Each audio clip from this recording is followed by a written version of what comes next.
and welcome back to another episode of Tactica Tuesdays. As always, I'm James, joined by my co-host Paul, but that's not important. The really important thing this week is that we have Mr. Will Page, Mr. Creative Name to Stand Out, highest production quality of anyone on the Warhammer YouTubers group, with us this week to discuss the Khorne Bloodbound. Hey, Will. Hey, well, thanks.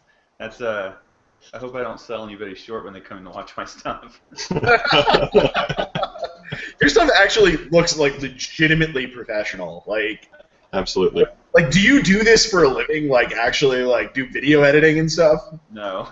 You just are really good at it. I just like it's all it is iMovie, so I guess they just make me look better. Could be. Well, we have an action-packed show for you as always, but first, let's go to the news. Paul, I know you have something upcoming that you wanted to talk about, so I'll go ahead and throw it to you. All right, so we've got the Crossroads GT coming up. Just going to plug that one more time. Going to keep on plugging it for the next month and a half until it gets here, September 16th through 18th in Elmira, New York. That is, we'll link it below. The registration is still open for it. Also, if you're not interested in playing Age of Sigmar, which, you know, shame on you for not wanting to play Age of Sigmar, there's also going to be Ninth Age, Kings of War, X-Wing, and Malifaux. I believe the Age of Sigmar event is going to be a 2-day event. They haven't landed on the points totals quite yet. $50 registration. It looks like it's going to be awesome. It's being run by the Gamer Grunts crew that Mitch, MC1 Gamer, runs with. They put on some good events. They always have like really great terrain for all of their events and good prize support. So definitely one to check out. I know I am twisting all the arms that I can. Just found out that Will is close enough to go to this too, so we're going to be getting him up there. Going to get Vince to come out from Ohio. It's nice and centrally located for everybody to have a nice, 5-hour drive to get there, which is a lot, but it's still fun. Also coming up, a little bit further off, the Holy Havoc event, November 4th through 6th. Another big event, we'll link that down below. That is still a little bit far off, but registration, I believe, is open for that. I think Vince said that they might have already filled up the AOS for that. Really? So you may want to double check that. Yeah, well, I'll promote its awesomeness anyway. That's going to be in Yorkville, Illinois.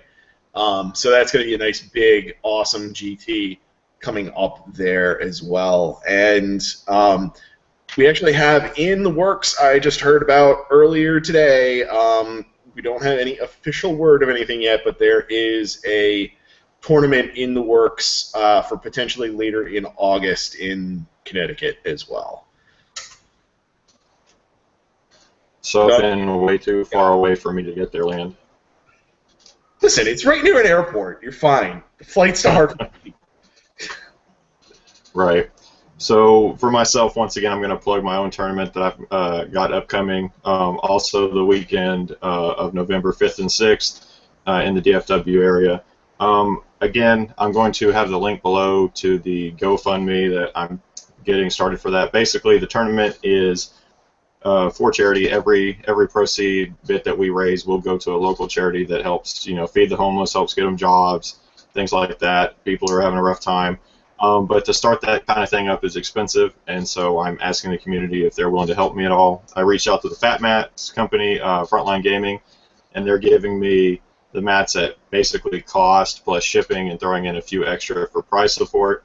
And if I get obviously the initial cost done, then this will be something that I try to run, 2, 3, 4 times a year. We'll see, however big the appetite for it is, but. Just want to let y'all know about that. Again, the link for that will be below, as all the addition for the stuff that Paul talked about will be as well. But that's the end of the news. But once again, we have a special math. I have a tournament to plug on. Oh, you do? I'm sorry, I thought you didn't. Go ahead. So I'm going to be throwing a tournament here also in November. and it's only going to be helping really, really rich people. So if you'd like to send me money also, I'd like to take. No homeless people will be near us. About 10 miles, I'll make it a no homeless person zone.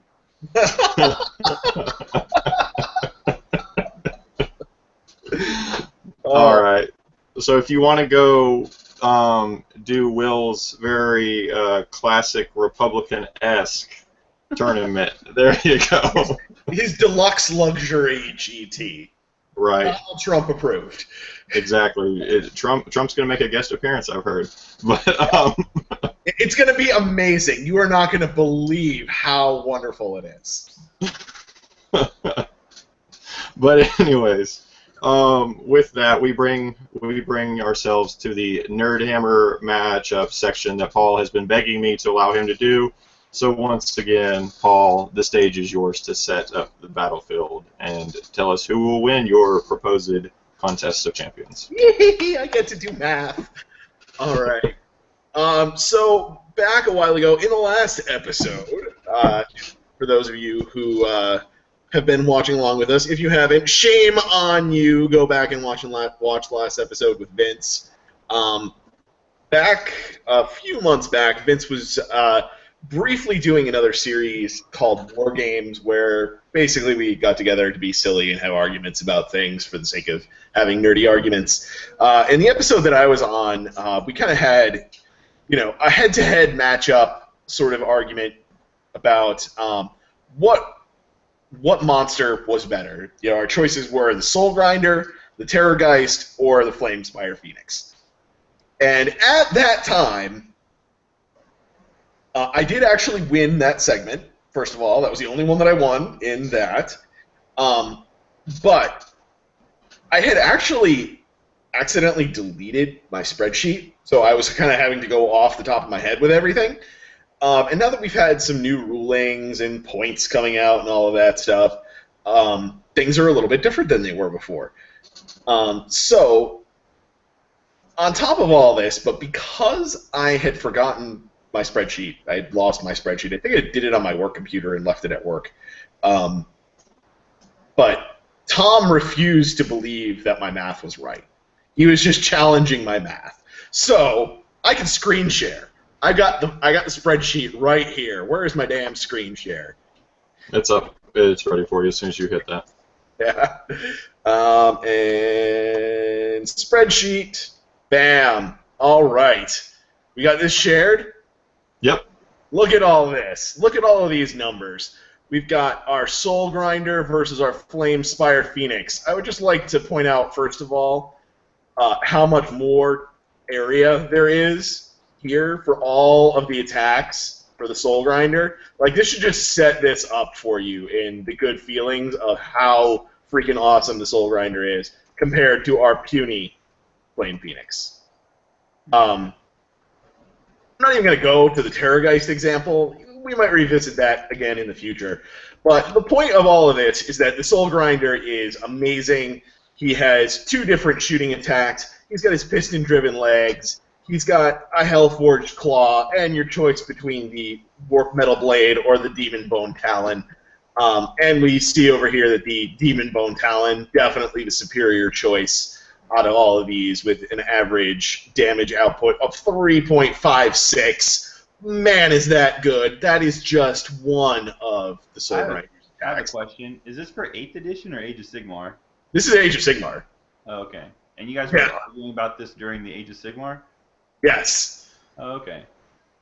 Yeah, and this was before there were like points released or anything like that. So this was just like raw damage output and all of that. How long ago was that? What's that? How long ago was your episode on this? Oh, man, I don't remember. It was probably 6 months ago. I think Tom wins. What are you talking about? I think that the fact that he made you obsessed about this makes him the automatical winner. I would agree with that. You know what? Just because I went out and bought a Soul Grinder after this doesn't mean a damn thing. So anyway, going down here to our two different little scenarios. Went through this with the Soul Grinder charging first and the Flame Phoenix charging first. Just kind of took down all of the math, taking into consideration all of the saves that both of them have. Assuming that the Soul Grinder charges first, does about 6 points of damage on average to the Flamespire Phoenix on that charge. And then after that, because it's been taken down so much, the Flamespire Phoenix can only really do about 3 wounds back to him afterward. Then we flip over to the second round of combat on the next turn, assuming that we're alternating turns.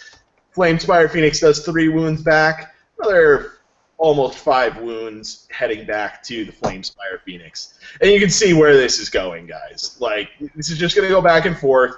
At this point, the Flamespire Phoenix is almost dead, and only 6 points of damage onto the 14 wound Soul Grinder at that point. And that's when the Soul Grinder charges.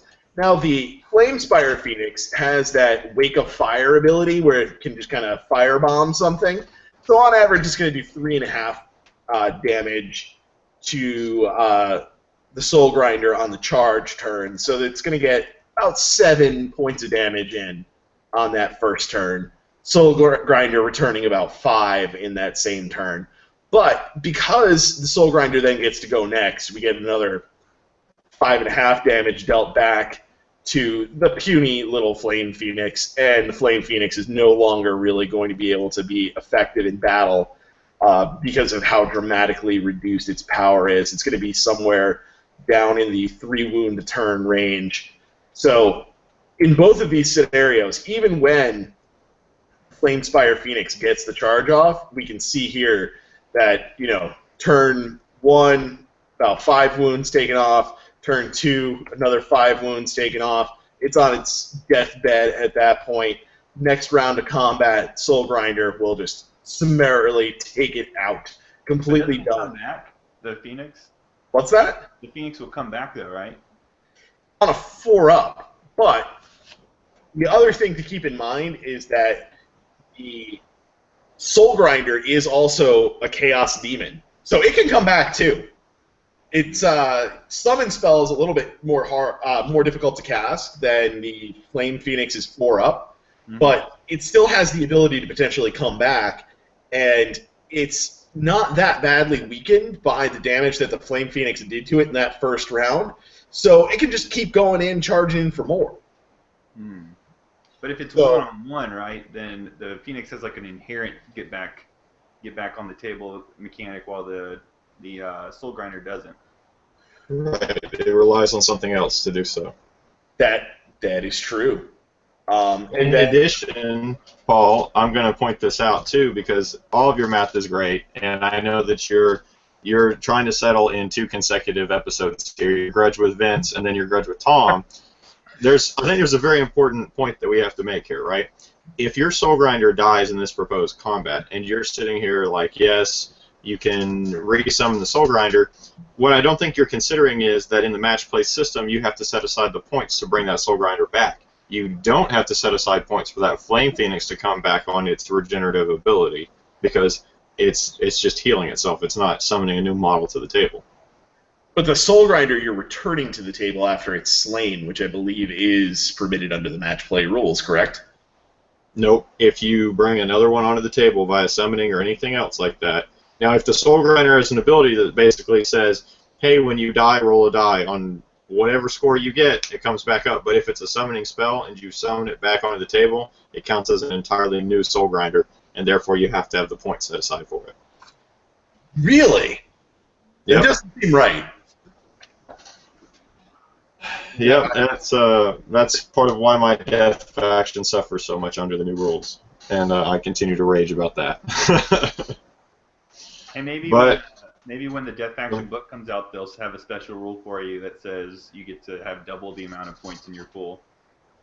Or even I'd even take like 50% or 33%, something like that. I would be more than happy, but alas, it's not yet. So Paul, do you have anything else to say with that matchup? Because I'm inclined to agree with Will that Tom wins the argument, even though he's not present. You know what, guys? You guys just want to see me lose over and over and over again. What I will say about this in a very honest way is that the Soul Grinder is really super swingy. It throws a lot of attacks. It can do a lot of damage. But all of its attacks are like 3-up and 4-up, so it's really unreliable. So you can just run in, and I have done this. I have charged in and basically totally whiffed with it. And then at other times, you connect with everything, and you do like 20 damage in one turn. So Right. it's working with all of those averages. That's really like law of large numbers in full effect. Like, on average, over the course of thousands of battles, the Soul Grinder is going to win against the Flame Phoenix more often than not. But in any one battle, it's like really super unpredictable. Yep. Fair enough. All right. Well, now that we've ended our Math Hammer matchup, as I'm going to call it from now on, we come to the Spotlight section, and I had two that I wanted to touch on this week. First off, I want to mention MC1 Gamers Unlocking series, specifically the episode that Will appeared on with the Khorne Bloodbound. If you're watching this episode and you're like, hey, I want to know more about the Bloodbound, maybe I play them, maybe someone else plays them, I want to know how they're effective on the table, well, not only will this show hopefully be a good resource for you, but that one will as well. And then the second thing is I wanted to spotlight Will's, oh my goodness, it's the, what's your, close-ups, AOS close-ups, is that what it's called? Oh yeah, thanks. Yeah. And he has a lot of videos that spotlight real deeply on each of the different Bloodbound units, a lot of different heroes, a lot of different warriors. And as someone who's played against the Bloodbound quite a few times, those videos were definitely advantageous for me because I became aware of certain combos that I hadn't yet seen on the table, but I am now well prepared for them when I do. So, Paul, do you have anything this week, or are you still Pokemon going yet? Yes. I actually do want to just give a shout out to Marrok Wolf. He is about to unleash a crazy torrent of videos on us. Apparently, the company he works for has like a shutdown every August. So he's going to basically have the entire month of August off, and he's going to do a crazy amount of videos. At least that is what he's promising us. And everything he puts out is always top-notch, high quality. So definitely check out his channel. Check out everything that he's going to be doing in the future. Not for things that he's done yet necessarily, but I am shouting out everything that he supposedly promises is coming. All right. I will link his channel down below as well. Alrighty, go ahead. All right, so I would spotlight this channel, Tactica Tuesday. So if you ever get a chance, you should check this channel out. But because if you haven't seen it, we try to be helpful. Yes. No, but have you guys ever watched Warhammer 88? Not. Okay, Nope. well, he has really high-quality bat reps also, I think. So if anybody's interested in getting more battle reports in AOS, just check out Warhammer. I think it's MOAR and then Hammer 88. And those are really high quality. Excellent. I'll find him and I'll link his channel down below as well for sure. Yeah, Okay. I'm going to have to find that as well because I'm always looking for good battle reporters because I feel like I haven't found too many really like high-quality battle reporters yet. This guy has really good stuff. Yeah. Yeah, so I think it just kind of takes time for all of the cream to rise to the top of the Age of Sigmar battle reporters. And now that we're like a year in, I think there's some people really starting to emerge, such as yourself, that are putting out really solid battle reports. What do you mean starting to emerge? Will's been doing this for quite some time. Well, emerge as the group together. Okay. He's No, I agree. been creative and standing out on his own for quite some time. No, you have a point there. Like when I was doing 8th edition, I think I got up to 1,050 subscribers, and when I committed to Age of Sigmar finally, I think I dropped all the way down to 930 something subscribers. And just recently, I've started to grow again. Like I was there for a little bit where I kept on losing and losing and losing, and then I was kind of staying still with people subscribing and unsubscribing, and now we're moving back up. So I think Age of Sigmar is becoming successful if I were to judge it based on my little channel's subscriber count. It seems like there's more people out there looking for stuff. Yeah, definitely. Right, and that was going to be the other point I was going to make, Paul, was like emerging. I was going to say Will has more than you and me combined, and then multiplied by 2. So I don't know what that says about us, but all all of our self-inflicted insults aside, we've now come to the main topic this week because we had to get Will on for this. I don't know that anyone, Paul included, knows this particular army of the Khorne Bloodbound better than Will. And so we wanted to give you a bit of a tactical insight into how to play them and how to play against them. And so we brought Will on board for that. So Will, if you wouldn't mind giving us kind of like a brief breakdown on what this army really is, what it looks like, and what you can expect as a player to do well within this army in a game. Well, that's really broad. So, well, expect to have an army that's a lot of flesh and a lot of red and a lot of numbers. So since the points dropped, we were talking about this before the show. It looks like everything's going to stay pretty cheap. So if my overall generalization would be, I think a Khorne Bloodbound army is going to be much bigger than a lot of other armies out there. And I think it's a good thing that it came cheap because since they don't have any monsters or shooting, really they have no dynamism at all. They need the count. So that would be my general. So if we want to talk about specifics, I can tell you that, or you can ask me the question to make it smoother. I just wanted more of like an introductory summary to begin this, and I think you did that. It's a big army that is kind of doesn't have a lot of armor in general, and its strength is the amount of attacks it can generate, and it's just close combat. It is absolutely blood for the blood god. It played like you would want Khorne to play. Yeah. This is actually my secondary army. The little known fact that I have an army outside of the Free People. My other army is Khorne Bloodbound based. I have a lot of other stuff in there as well that has Khorne marks, but overall, it's a really interesting army that I enjoy playing now and then. I think with the General's Handbook, I'm going to enjoy playing it more. But yeah, I think you're spot on. It feels very much like a horde army.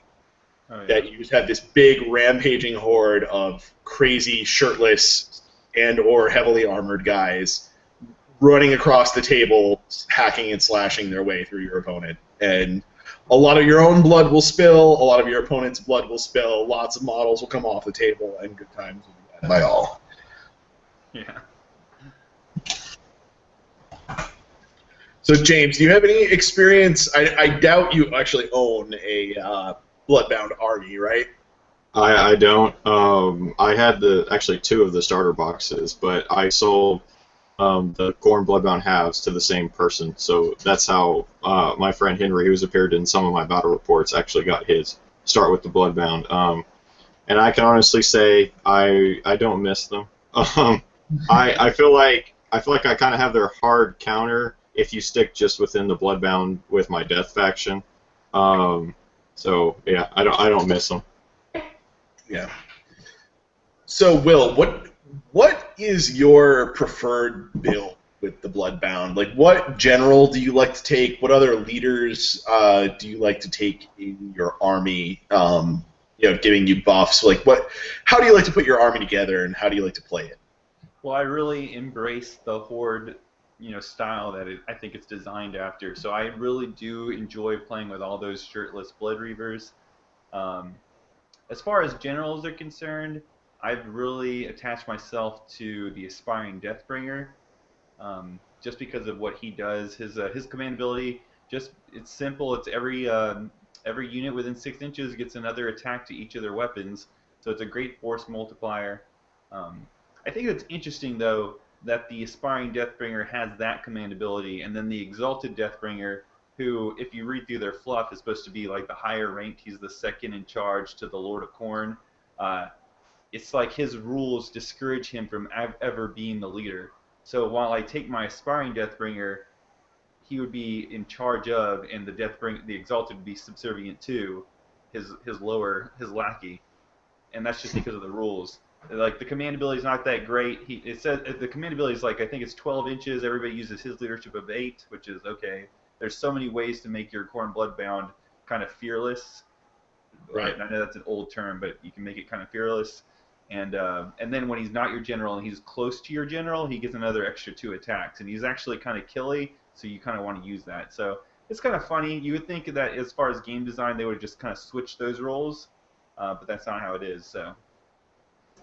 I think it's kind of funny how they make it like they almost make the model, you know, with his profile, be like, don't get any ideas about you being the commander because you'll never be successful at it, right? So, but you mentioned something I thought was interesting there, and in my games with the Bloodbound, it is a problem that they've run across. So, how do you make your army, you know, nearly fearless or just so much less affected by battle shock? Because every time I play, like, you know, my friend who plays them will lose, I don't know, 5 or 6 Blood Reavers and then fail his basically bravery check and then lose another half dozen. So how do you prevent that?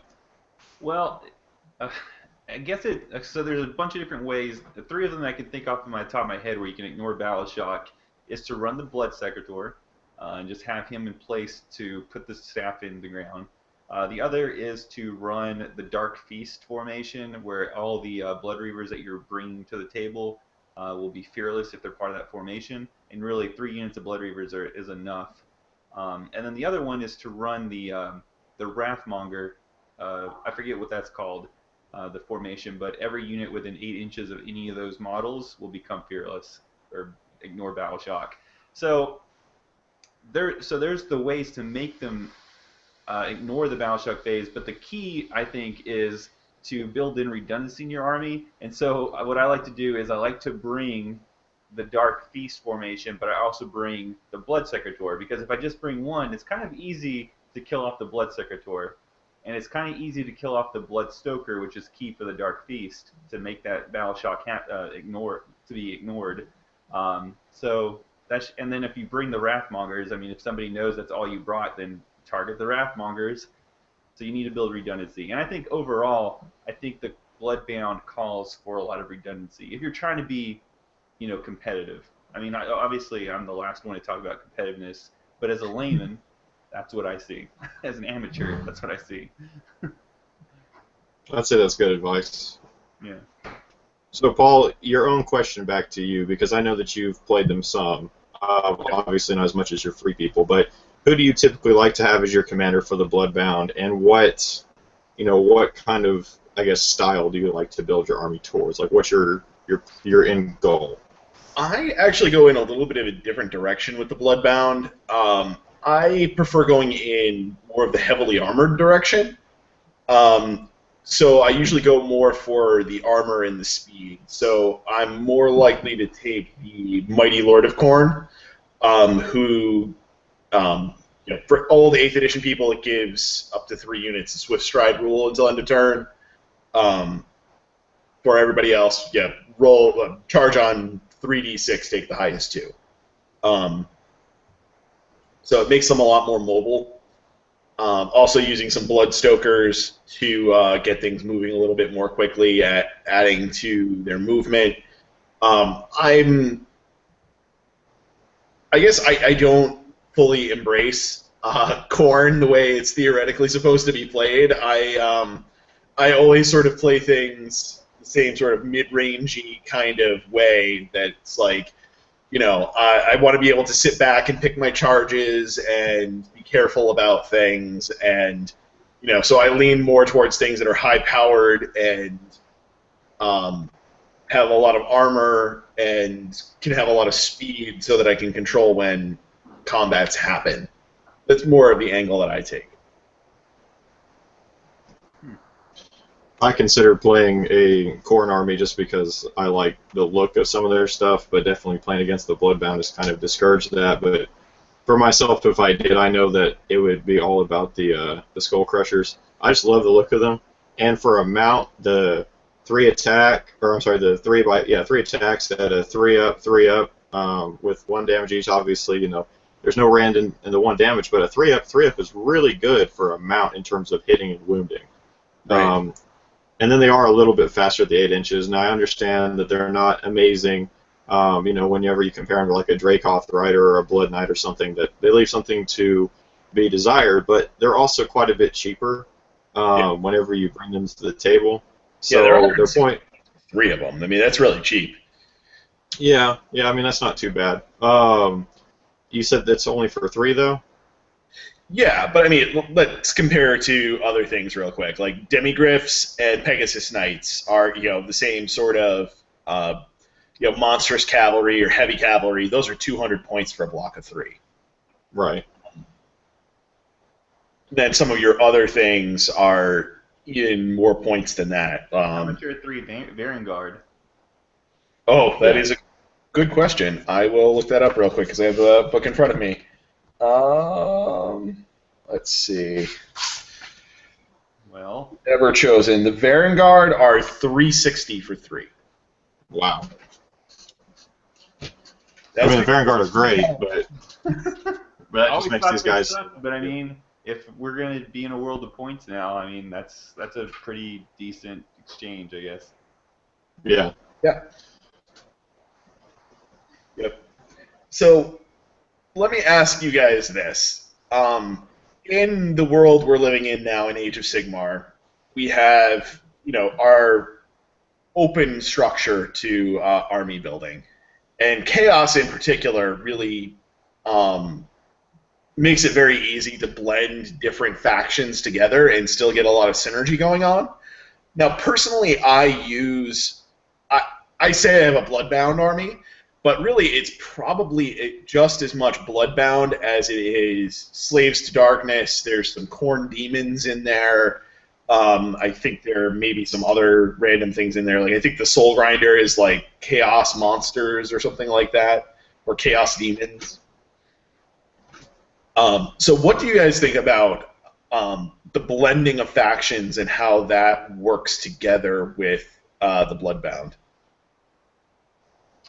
I don't know. I didn't realize there was a lot of synergy in between a lot of factions. Like I know there's some certain situations where it'll say like Khorne Mortal Warriors and things like that. But I also know that some rules kind of specify like Khorne Demons or Khorne Bloodbound specifically. So I don't really know off the top of my head like which models have cross faction synergy.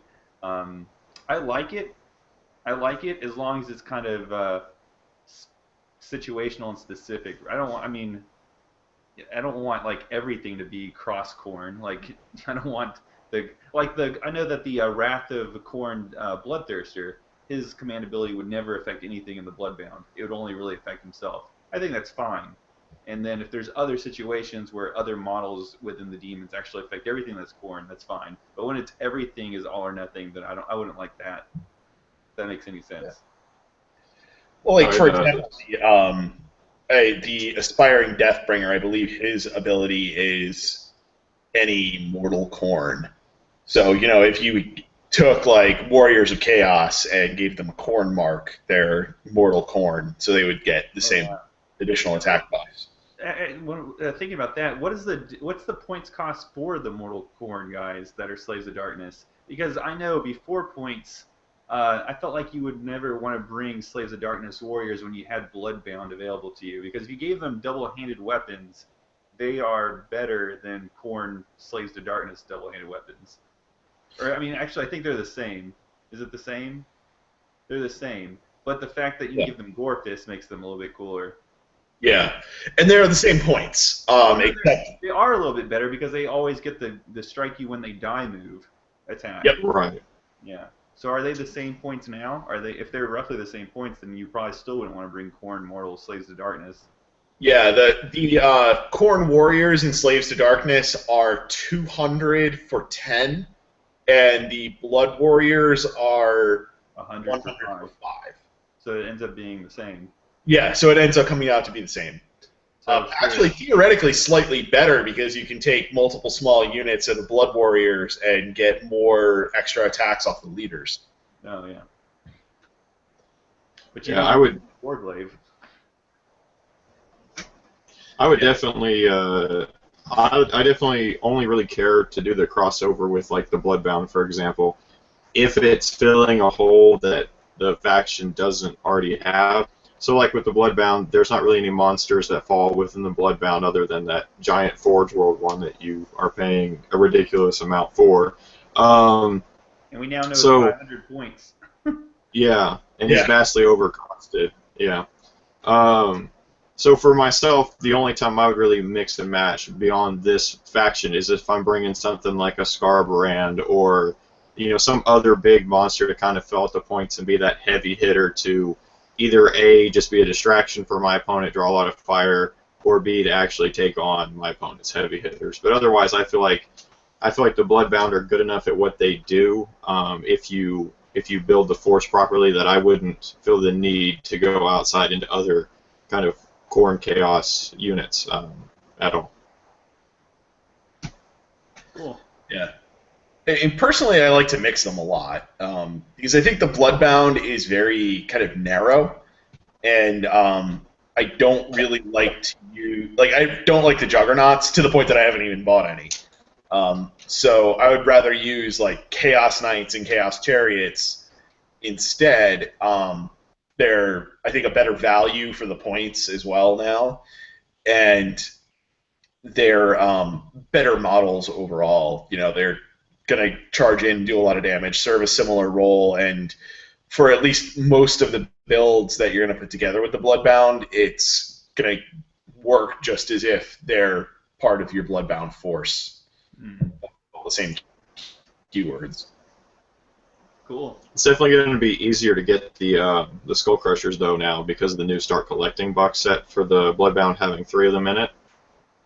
Yeah, that is true, and it's very tempting for me to pick that up. It's incredibly tempting to pick that up because it's like a unit of warriors, a unit of juggernauts, and then a leader and something else, I think, right? I think some Blood Reavers. Yeah. That sounds like it's probably about right.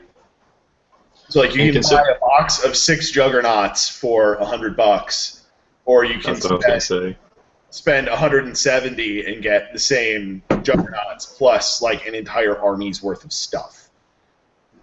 Right.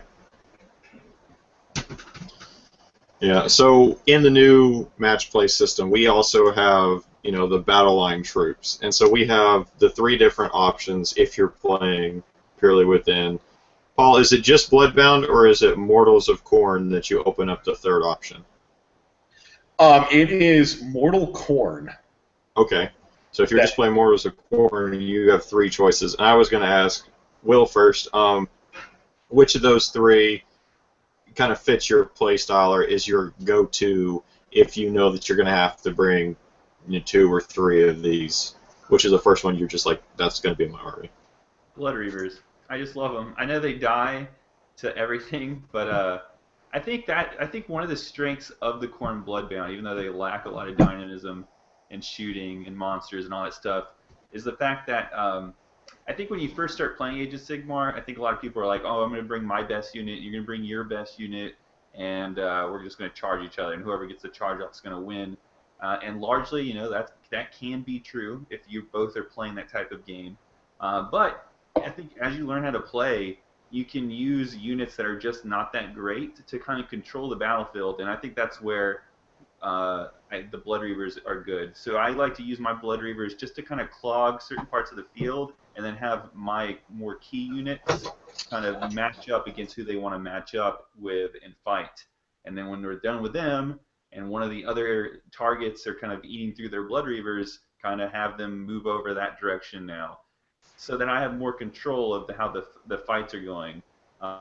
Because without them, it's hard for the Bloodbound to control anything. It's just going to be up in your face, and if your opponent has their say, they're just going to set their matchups better than you can ever do. So I think the Bloodbound necessarily need throwaway units to make up for everything else that they don't have going for them. I think that the biggest thing that they actually give you, Will, is that they really satisfy the saying of Khorne is Khorne Cares not from whence the blood flows, because you're going to be getting plenty of blood because they're all just going to be dying on, every time that they're looked at. Yeah, and I think it needs to be also said that not only are they're going to die, there's just no way they're going to beat whatever they're up against, but with the amount of attacks you can start generating from them, whether it be from the Dark Beast formation, where they get one attack just for having the Slaughter Beast on the field, or having the Aspiring Deathbringer be within 6 inches to give them all +1 attack, or having the Bloodsecator exist and being within 12 inches of them to give them +1 attack, or throwing that thing in the ground and giving them +1 attack, or having Wrathmongers nearby and giving them +1 attack, or getting really, really lucky and having that blood, or the skull crusher, the guy that swings the anvil, and if he happens to kill a character or a monster, then all those Blood Reavers, multiple attacks, get double up the wounds rolls for all their 4-ups that they're already hitting on. It's so much dice that they're not going to win, but they're certainly going to attrition out the enemy, so that when your Blood Warriors and your Wrathmongers and your everything's so similar. The Skull Takers are finally done with the most threatening threats. They can go ahead and finish up what's left. Yeah. And you can just generate an obscene amount of attacks on the Blood Reavers, because they start with 1.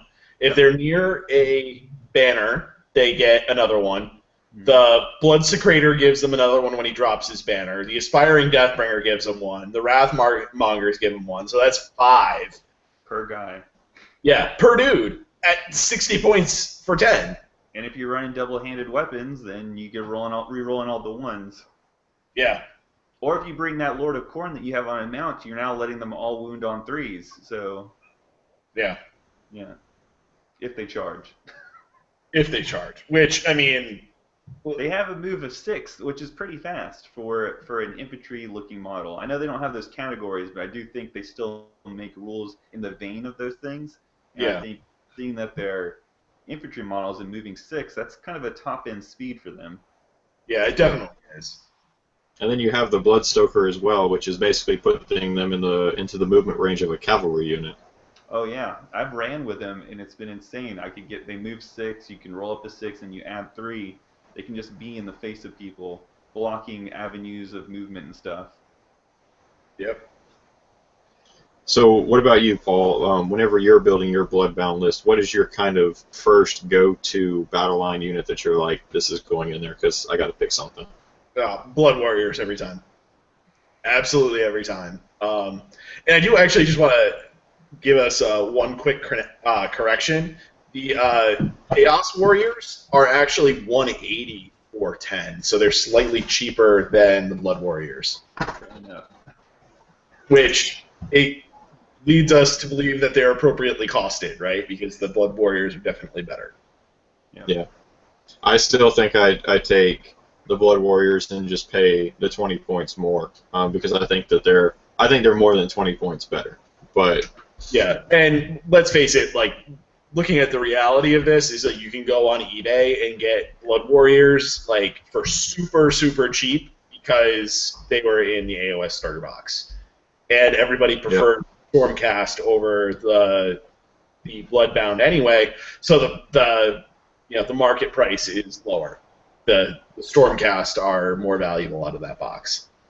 Well, to be fair, we've already determined that GW cheated in the favor of the Stormcast because the points value of the Stormcast after that box is like, what, 150 points more? It's closer to like 200 points more. It's like a massive advantage to the Stormcast. Yeah, the poor Khorne Bloodbound had the deck stacked against them since the very beginning. Yep. So, Paul, whenever you do the Blood Warriors, do you have a preference in whether you build them more offensively or defensively, that being, do you give them the Gore Fist or their other loadouts? I like to go with the loadout that gives them the ability to do mortal wounds back on the saves. Gore Fist. Yeah, with the Gore Fist. That's my preferred way to go. I like to be able to be defensive and offensive at the same time. So things out of sequence is key. Even though it doesn't happen very often, I mean, if you do kill things out of sequence, it's awesome. Yes. Yep. I was going to say, Paul, that you said you like to be both defensive and offensive at the same time. All I have to do is follow your Facebook, and I see that all the time. So, there you go. Yes, I am offensive all the time. Yeah. And my book is toned down to compare to what it was like 2 years ago. Right. So clearly that fits you. I'd have to go with the Blood Warriors myself. Sorry, Will, that we outnumbered you 2-1, but you are the expert on this, so I'm going to give you credit on that. I think it's such a big deal that you can deal back those mortal wounds every time I play against them. If I'm not throwing like zombies or some other like spam that I just don't care about against this unit, I legitimately have to question: do I really want to fight these guys? Because as I never even considered until I watched your close-up on them, Will, they can potentially get their attacks twice in a turn if you activate them before they've been killed, and then they get their attacks when they die, and then there's the chance that every save that they make potentially could be a mortal wound back on the unit that attacks them. That is, from a psychological perspective of the game, that's a terrifying thing. You can throw something big and bad into them, and it just dies, even though it may be 3 or 4 times the wound total that they have, or the points value, or whatever standard of measurement you want to use. Yeah, I think it gets better in that regard depending on what you're facing. So the more elite type of unit they're sending into your Blood Warriors, the better payoff it is. But if you're just, like you said, throwing zombies or other Blood Reavers or whatever other junk throwaway unit, I think it becomes less useful. It's not as important. But if you're sending in, I don't know, Retributors into the core Bloodbound, then that's when it maybe makes you second guess whether you want them to particularly go into the Blood Warriors or not. Right. And really, even if you are fighting against a chaff type unit like a zombie, at least you do have the chance with all of that you can really, cut down that horde really, really quickly. They're good at that too. Yeah, that's true, yeah. Yeah. But you probably want, to be fair, you probably want the double hand weapons against a unit like that. I think it's important to point out that there's differences for how you arm them up, and that you have to kind of measure that against what you're facing. Yeah, I would definitely agree. And there's nothing really that says, unless you're in an event that specifies that you have to, put that in your list ahead of time, like what your loadout is on your weapons. There's nothing preventing you from changing that up depending on who your opponent is. Oh yeah, you know what? Tournaments should really think about, even if they're going to incorporate points, still allowing people to make a list on the fly when it comes time to play. I think that's one of the best things about Age of Sigmar before they assign the points, is that you guys could kind of react to everybody's deployments rather than having to have a defined list beforehand. Yeah. Right. But I guess it was something that a lot of people didn't really lean into that hard, at least from my experience. That people just didn't take advantage of that concept that you can do that. I feel like that's one of the few advantages that Death really and other summoning armies really have. So really every part of Chaos, but unfortunately Khorne, can still do this with the whole way that the summoning pool works in terms of setting aside points, and then you choose as the battle goes on whenever you want to bring something on the table. You choose whatever the heck it is you want. You don't have to predefine that. They should have made a rule for the Khorne Bloodbound that every time they kill 8 models in a turn, I should be able to cast a spell that summons a Khorne demon.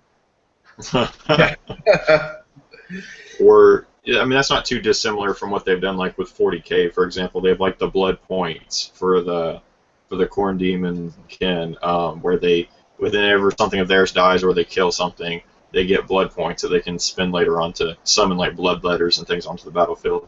That would be a cool concept. Yeah. It would be. And it would also be nice if there was some sort of Khorne thing somewhere that let you actually cast the summon spells on the Khorne demons. That'd be great. I would just, the priest just prays to Khorne, and he goes, okay, here's some demons for you. Yeah. Yeah, it'd be great if that worked. If there was something on, the Blood Priest, or the, what is it? Slaughter Priest. That said, for purposes of, if a Khorne unit can give a spell to a wizard, he counts as a wizard for that. Something like that. So that you could summon those demons. Or even it's like, I think it'd be very thematic and, I don't know, maybe overpowered to be like, if your, if your Slaughter Priest is within 10 inches, or 8, let's do 8 inches, because everything for Khorne's 8 inches, of a Khorne Warriors squad, he can inflict D6 mortal wounds on them to summon a unit of 5 Bloodletters, something like that, because he's basically killing them and performing his like blood sacrifice to Khorne to spawn them in. Yeah. Definitely would have been nice. Speaking of Slaughter Priest, it has one of the best, I think, dynamics in the game, being able to, I think, move the enemy. I hope they incorporate that more into other units for future armies. I think that's a great aspect of the game that should be looked into, expanded more. Yeah. It's really disappointing to me that, complete aside, that in Silver Tower he does not do that at all. Well, for those of us who haven't gotten to play it yet, Paul, that's something that I'll look forward to experiencing myself. You can look forward to that disappointment. Right. Well, speaking of the Slaughter Priest, I was actually going to ask if there was any other unit that you hadn't already mentioned that you felt was maybe like a keystone or something that you don't necessarily have to bring, but you think you're definitely worse off for not bringing this in your Khorne army, Will. If there was any like one unit that you could kind of nail down with that. Oh, it'd definitely be the Slaughter Priest. Yeah. Everything else is kind of like run forward, kill, which is fair enough. That's good. But the Slaughter Priest, I mean, for not having any shooting, not having any monsters, not having any sort of flying units or anything, to be able to bring something else to the table like that is just an amazing aspect. I mean, it's great. One of the biggest things that you're worried about, I think, as a Bloodbound player is cover. So you can pull people out of that stuff and attack them. You kind of make the odds more fair.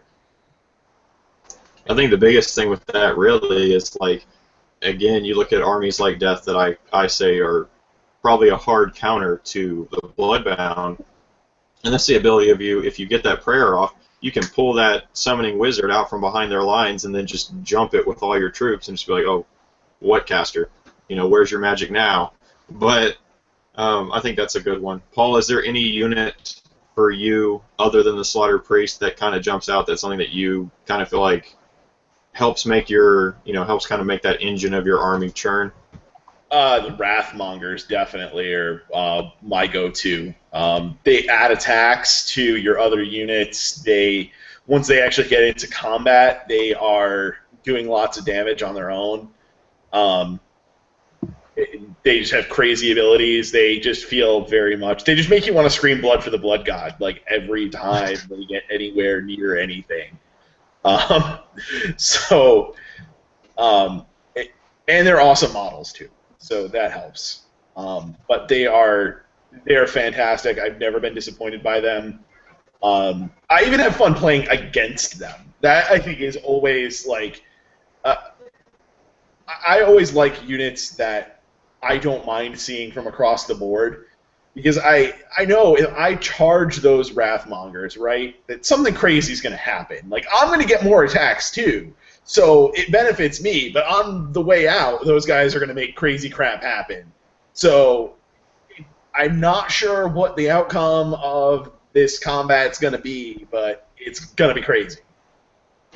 I think you touched on something really important there, Paul, that I know, Will, you talk about it some in your videos, and actually I think you've mentioned it to a degree here, is that part of what I would call an important aspect of being a player in AOS is making the game fun for your opponent, right? Like, because if both of you are having an enjoyable game, at least for myself, that's more important than whether I won or lost or brought the absolute most competitive list. And I think that the Bloodbound are one of those armies that is fun to play against, and I would assume, based upon what y'all are saying, is fun to play. And I think that that's an important aspect of the army that shouldn't be overlooked.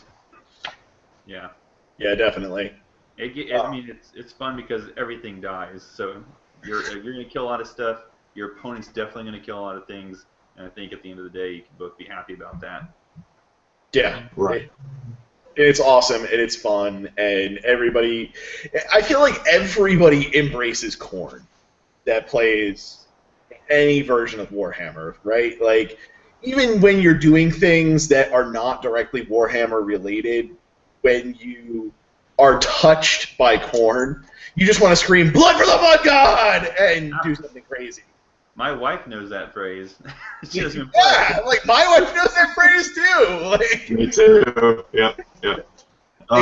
it's so ubiquitous and so just like it just encapsulates exactly what that force is all about so well, and it makes it so much fun to play. Right. Screaming lunatics, like that is like the whole point of playing Khorne. It's that they just are crazy. Yep. I was going to mention a model that neither of y'all touched on, and if y'all want to talk about why y'all didn't, or I know, Will, you don't like them for an aesthetic purpose, but I was going to say that, you know, for my kind of hypothetical Khorne list that I've considered building before, I always look at the Khorgoraths and I think, man, I feel like those are such an important part of a Khorne army, especially Bloodbound, because of what they do. And just real quickly, I'm not going to touch on everything, but they have close combat and a short-range missile attack, which is basically only good in combat. But they've got 5 attacks at a 3-up, 3-up, -1 for 1 damage. If they wound anything, all enemies within 12 inches suffer a -1 penalty of their bravery, and if they kill anything, then one model in that squad heals 1 wound. And now if you run 1 by itself, it's not particularly impressive, but having played against the Bloodbound several times, those are the perfect anti-horde unit, because if they fight skeletons, if they fight zombies, whatever it might be, they're not going to die easily, and they're going to take that horde out. There's something that they see an opponent's tar pit unit, and they're like, that is a feasting ground for me. It'll never kill me, and I will just slowly wear down that tar pit and allow the rest of my army to do what it needs to do. Yeah, I don't like the look of it. Yeah. Yeah, they are some ugly SOBs, that is for sure. Like, I mean, they're awesome models. Like, they're really cool sculpts. But, man, that feels like it belongs in a Nurgle army. Yeah. I definitely feel like, especially, like, the face, like, if they'd given it to me, like, a more traditional head, right? Because it looks almost like it doesn't have a head. I feel like that, at least for myself, would have made me like the aesthetic more of it, because really, it's big, like, claw hand that, like, has, like, a mouth. I'm like, this looks more like a head than what it actually has. Like up top. Yep. Yeah. But I think they're important or potentially important units in a Khorne army. So I'm surprised to see that people don't look for alternate sculpts or whatever for them more often. I guess I don't know. I don't know. I guess I just don't understand them as much. They just don't. I don't look at it and go, oh, I need this for X reason. Right. Yeah. I'm sure they hit on 3s and wound on 3s. I don't know if that's particularly unique to anything else, but maybe it is. I don't know. I just don't like the look of them. And I also don't like the fact that if I run them in a squad and I lose 1 and I roll a 6, I'm going to lose another. Yeah. Right. They're only That's a good point. and it's just too close for comfort when so many other things that have maybe 3 wounds or 4 wounds. I mean, it's a little bit more impossible for that to happen because they have like bravery 7. So, I mean, I guess it's highly unlikely that you're going to lose 1 and roll a 6, but when you do, it's going to be devastating. Yeah. Right. You get punished for that bad roll. Yeah. Yeah. What I do think is worth mentioning, though, with those is that bravery debuff ability. And those combined with a few other things that Khorne has at its disposal, you can actually build a list around trying to make your opponent miserably fail battle shock tests. I don't know if they have anything else that does negatives. I think that's unique to the Khorgorath, unfortunately. The Chaos Knights do too. Oh, they do? Okay. Yeah, and Furies also they do something bravery related, battle shock related. Like it's like if something flees, there's like on a 4-up, another one flees, something like that. But again, you have to go outside of the Bloodbound. if you get Skarak the Bloodborne, he does -2. Of course, then So you're there also you go. playing that insane character for 500 points, which I don't know. I don't know if that's cheap or if that's expensive or if that's just right, because I don't know. I've never sat down and figured it out. Now, is he the one that has the potential to come back every time he dies? I don't think It's so. Star Blood Wrath. I think he explodes when he Okay. dies. Yeah, he I was gonna explodes. say 500 is pretty expensive for a hero, but I don't know that profile well enough to say whether or not that's a good points value for him. Oh, when he dies, you roll a d6, and that many inches, every model suffers 1 mortal wound. So he's just like a nuclear bomb, Hmm. especially if you're playing an older army that's filled with 1 wound models. Yep. Yeah. It's not bad. So, well, good stuff. So, yeah. So we've touched on, basically good heroes, good units, ugly things like the Korgoraths. So clearly the Bloodbound, like we said, are more of a horde army. They've got the good chaff. They've got honestly pretty good like standard soldiers in the Blood Warriors. I don't think there's a lot of battle line troops that I'd say are better than that point for point. But now I just want to, I wanted to pose you the question, Will. What do you think is really the Army's weakness? I mean, I know they're lacking things like magic, but what do you really think that they're weak against? And how have you found that you can help to overcome that within the Bloodbound Army? Well, I really think that they have some weaknesses that you just can't overcome. So the fact that Blood Reavers don't have any armor whatsoever means that they're not good at holding things. I played one game about 2 weeks ago where we were trying to capture a castle, and I filled the castle up with 20 Blood Reavers, but despite that, they're not going to take saves at all. So I mean, they're not going to be able to hunker down and hold stuff very easily. That's what you need, I guess, the Blood Warriors for and stuff. I mean, again, they're not a very dynamic army. You just kind of have to control the battlefield as best you can with your throwaway troops and get those combats that you can. But I mean, of course, if you go against a fast army, maybe Stormcast with a bunch of prosecutors, it may be a little bit more difficult for you to pull that off. I also think that you have to play extremely character heavy that you might not have to in other factions, just because there aren't any monsters, and they do rely on a lot of internal synergy. Even though that may not be a neutral thing to do, at the end of the day, it's going to require you to have a lot of duplication in your army, because any one character is just not tough enough to be protected from any concentrated effort to get rid of them.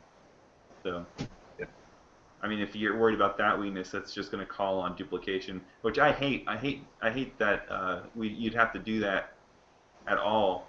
But I mean, if you're concerned about, I guess, being competitive, I think that's an obvious thing you have to do. Good points. Paul, do you have anything in your experience that, obviously similar weaknesses, but that you've kind of found that you can, obviously you can't entirely overcome a weakness, that's why it's a weakness, but that you can kind of help, I guess, stack your deck and be ready for that? I think they appear, like the Stormcast, on the surface they appear to be a very one-dimensional army. But the fact that they have so many different things that buff their movement really, I think, gives them a little bit more dynamics, and that makes up for some of their failings, right? So they might not have shooting, but they can get across the board really quickly, and that may be actually more effective than shooting in a lot of ways. I mean, if you get into, a unit of archers of some type with your Blood Warriors, like just good night archers, those things are all dead. There is nothing left of them. If you get into an artillery piece with one of your faster moving troops, and you're just instantly taking out that entire crew just on contact, just red mist on the side of the cannon. So I think that's really the key, is that you have to use strengths of the army, being able to buff movement, buff a lot of attacks, having a lot of synergy.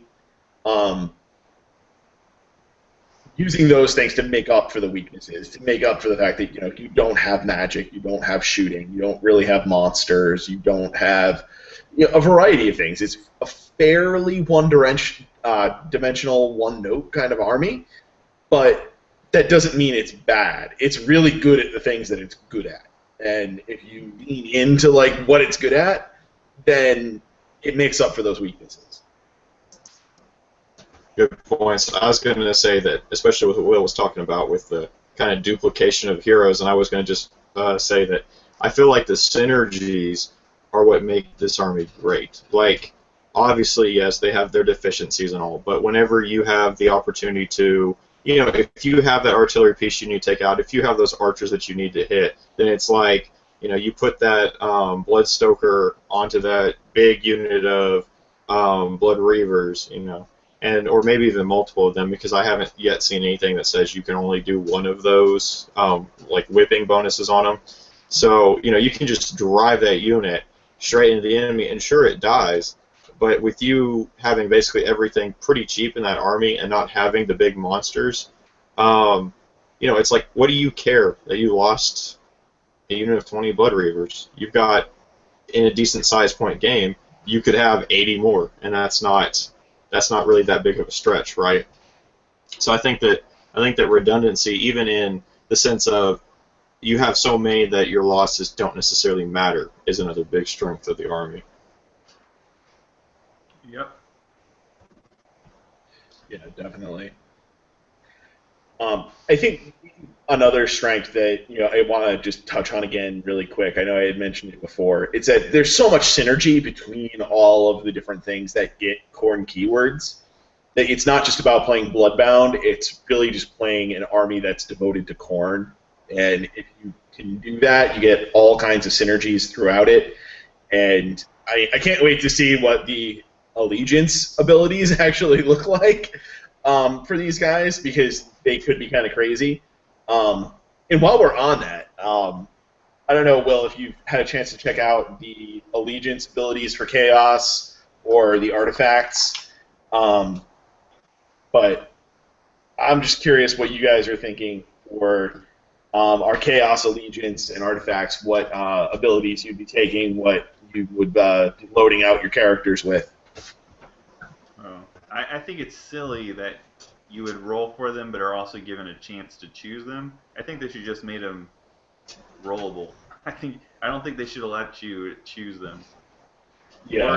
Or maybe they should let you choose them and not have them be random. I just don't like the fact that they're sitting on the fence with that it was both. Right. Yeah. I prefer the random part because I like random parts in the game. And I also think if you give somebody a choice of 6 things, that something's going to be obviously better than the rest, and that makes having a choice irrelevant. As much as everybody loved 8th edition and 7th edition and 6th edition and so on and so forth because of how they can make their character unique, like 70% of people pick the same darn thing. So yeah, I think that's dumb. Yeah, it didn't actually make your character unique because you had a bunch of generic magic items that everybody took the same ones over and over and over again. I don't know if you guys played 40K when there's 3rd edition Chaos book, which I think, or 3.5 Chaos book, whatever one everybody loved so much that had like 5 pages of making your Chaos Lord unique, but everybody brought the same broken flying demon prince that wasn't really a demon prince that was impossible to kill. So yeah, I mean, I never take anybody seriously who laments about the loss of all their choices. Yeah. Makes sense. I actually, for reasons again in 40K, prefer the ability to choose because I can't tell you the number of times I've played in 40K with their new like leadership abilities that you roll for, and the number of times I've rolled something that is literally useless and just been like, well, that's just great. And then my opponent's like rolls the best one, and it's like, oh, all of your stuff gets like insta kill, and I'm just like, okay, it's like I'm just ready to go home now. But I guess for me, it's the potential of it to be deflating for you before the battle even starts. Because, for example, I don't know the Chaos ones very well, but for the Death faction, there's an ability that's like your general gets like +1 to hit when within cover.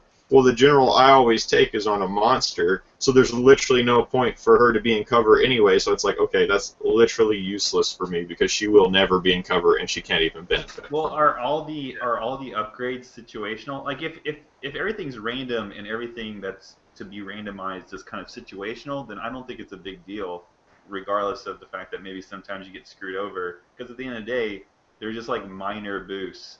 But if there's something like incredible boosts, then that's the problem of rules making. I think that's dumb to have a chart where something is like game breaking with stuff that just is like very, very, very situational. I don't think that they're all necessarily like, I mean, they're all somewhat situational, but I wouldn't call them to the same degree as that. Like most of the ones, like for death, are like, it gives you like a bonus to your save, or it gives you a bonus to like your casting, or something like that. And I know for order, sometimes it's like, it gives you an extra attack, it gives you an extra rend, it gives you an extra wound, something like that. It just kind of makes you specialize in one direction a little bit more. But I feel like they're all pretty close to the same level, or most of them are pretty close to the same level. There's always one or two that you're like, yeah, I'll never pick that if I have the choice. Yeah. Yeah. I think it's situational, and I think what you should really do is either have it be in the rules of a tournament or event that you're playing, or have that conversation with your opponent before the game and agree we're both rolling on the table, we're both choosing. Either one. Well, I played with those in the first game last week, and we rolled for them. And mine, I could have forgotten if I wanted, if I didn't try to remember them. But, Yeah. Yeah, I find them to be largely irrelevant, and I like that. Yeah, I mean, some of them are really good though. And the ones that I like in particular are the ones that like make your they can make a hero, or especially your general, super fighty and just want to run your dude headlong into your opponent. Which for Khorne especially, like, take like a mighty Lord of Khorne on a Juggernaut, and then looking at the allegiance abilities, you can give him, I don't know, something that gives you +1 to wound or +1 to hit on your general, and then +1 to one of your general's melee attacks. So, like, combining those two together on an already fighty hero is going to make him just like a killing machine. Well, I'm excited to see what Khorne Bloodbound gets specifically. Yes. It'll probably be like +1 attack. Yeah, that's probably going to be what it is. Yeah, the commander, the default command trait will be like, or the army ability will be, all units within 8 inches of your commander get +1 attack. And you'll be like, okay, yeah, I already had that, I could see that. I'll definitely take it, but I mean, that's what I expect. Yeah. Right. I think one last thing that should be touched on with Khorne before we, kind of move off of this topic is that even though they don't have spellcasters, they can be a really difficult army to play any kind of magic against because of the number of units in the army that can roll to unbind. Yeah, that is true. And correct me if I'm wrong, but do any of their units that can unbind, do any of them actually say they may unbind one spell, or do they just say they might unbind spells? Because normally wizards say you may cast one spell and attempt to unbind one spell, or cast two and so on. Well, I think the FAQ confirmed that the Chaos Lord can just unbind indefinitely, until you run out of spells. The Slaughter Priest used to be like the incarnation, where he has the axe is written the same exact way, but the one that's the one with the mace and the axe, I think it is, he can only do it once. So what I think is that's an oversight, and I'm thinking that you're supposed to only use the Slaughter Priest once. Because, I mean, that's what I think. I play, if there's a question, I always play conservative on it. Just whatever is least intrusive to my opponent. Yeah. Right. And unless you're playing against Death or Slann, you're not going to have that many spells cast against you anyway. Yeah, that's true. Yeah. But that ability to basically unbind indefinitely, I think, is potentially huge. Yeah. I think it's necessary considering that they have a lot of other drawbacks. Yeah. Yeah, absolutely. That is absolutely true. So before we wrap up this kind of deep dive into the Bloodbound, is there any final points that either of y'all want to make about them? No, I mean, for me, I think we actually hit everything I wrote in my notes, so. There we go. Yeah, and I have spilled everything up here. Get it all out on the table. So I think we are in good shape. Learn Well, to I the mentioned master. this before, but you know the aspiring Deathbringer? No, not the aspiring Deathbringer. The exalted Deathbringer with the spear. I want to see somebody play a game where that guy just keeps on rolling forwards for that mortal wound and kills like a dragon or something. Right.